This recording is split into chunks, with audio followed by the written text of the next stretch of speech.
Nosotros lo que le vamos a presentar justamente fue cuál fue nuestro abordaje metodológico cuando quisimos analizar justamente la empresa social Yomolatel. Nosotros realizamos una primera sistematización en 2007-2010 que buscaba justamente dar cuenta del proceso de constitución y desarrollo de la cooperativa Zumbal Chitala, ¿sí? Era un poco dar cuenta de los esfuerzos, de los retos y transformaciones y el papel que habían tenido los sujetos.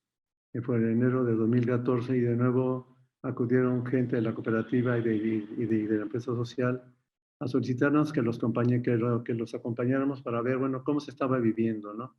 ¿Qué le significaba tanto al equipo como a los socios productores de Yomolatel el camino recorrido por la organización desde la última sistematización? Todas las preguntas van muy encaminadas a saber, uno, qué ocurrió en esos 5 años ante todos estos cambios y ante la aparición de diferentes actores, de diferentes instancias, de diferentes necesidades, de diferentes procesos, ¿sí?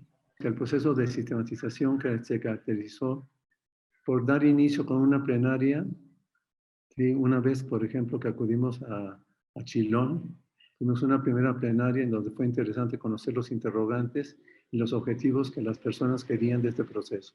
Fue un proceso de sensibilización y problematización de todos los asistentes, ¿no? La pongo en rojo porque este proceso creo que fue clave en lo que fue todo este apoyo de sistematización. Tiene su parte de, diríamos, como de originalidad. Salió muy afortunadamente, porque cuando estábamos analizando los diferentes interrogantes y objetivos y tratando de ver esta necesidad de ver qué es lo que había dejado estos 5 años, posteriormente en diferentes reuniones, por ejemplo, nos dedicamos a elaborar las diferentes guías, ¿sí? Tanto para la elaboración de los relatos como pautas para el trabajo con los productores. Y nos apoyamos en justamente la elaboración de 24 relatos del equipo, donde fundamentalmente la pregunta es, bueno, platícame, y lo vamos a abundar más al rato, platícame cuál fue tu experiencia de colaborar en Yomolatel. Las guías y las pautas también sirvieron para los grupos focales, ¿sí? Y ahí se definieron diferentes pautas que había que tocar con los diferentes productores.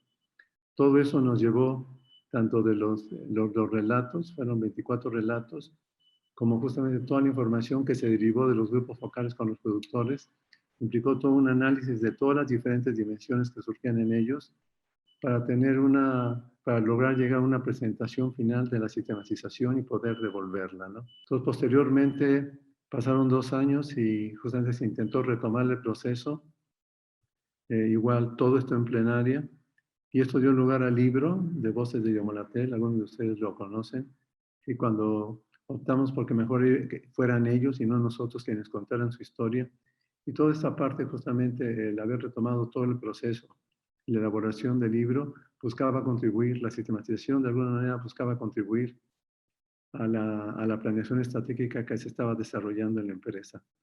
Y bueno, sobre el análisis, el análisis se dividió en dos partes fundamentales. Una es la experiencia del equipo, ¿no? Estos 24 relatos, y por otra parte la experiencia de los productores, ¿no? Que son estos grupos focales. Entonces, en la experiencia del equipo, identificamos estas 6 dimensiones, que el proceso de incorporación es lo que más se destacó en los relatos, el significado de trabajar para la organización, la experiencia en el puesto de trabajo, la experiencia con el equipo en campo, que es el equipo que atiende a los productores, y también las especificidades que tiene el proyecto, ¿no? De Yomolatel, así como las inquietudes. En estos procesos siempre es importante la devolución de los resultados. Entonces, cuando terminamos toda esta fase de análisis que le explicaba yo en el primer esquema, se presentó la experiencia al Consejo de Yomolatel. Es lo que hicimos también con la primera sistematización que realizamos y nos sirve justamente, nos provee justamente otra mirada y otras voces respecto de lo que el Consejo, en este caso de Yomolatel, estaba viendo, a lo que habíamos encontrado, y todo esto sirve a su vez para enriquecer los resultados. Y finalmente también se presentó la experiencia al equipo acompañante, ¿no?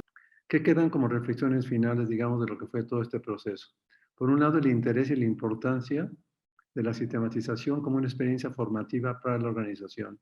Hay muchos casos, imposible comentarlos ahorita, de gente compañeros, por ejemplo, que no abrían la boca, que no intervenían, digamos, durante las primeras sesiones, durante buen rato, y que ahorita son líderes, por ejemplo, del proyecto de jabones, ¿sí? La gente creció, se formó, se malentonó, aprendió a participar, a externar su voz, digamos, y a platicar justamente de lo que le estaba pasando justamente con esta experiencia, ¿no?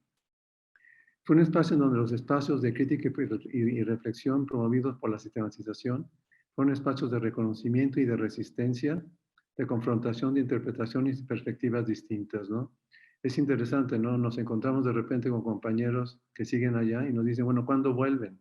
Justamente por este espacio que reconocen como que fue muy singular, un espacio que era de la sistematización, era de juntarnos, de levantar la olla, de externar, digamos, las diferentes experiencias, de construir, de plantear contradicciones, etcétera, ¿sí? Fue un proceso también muy bonito en términos de la horizontalidad e interculturalidad, ¿sí? Prácticamente estábamos todos incorporados. Como dicen, la sistematización permite de alguna manera que uno como investigador se quite el ropaje, digamos, de la investigación y se funda, a final de cuentas, con lo que es el proyecto.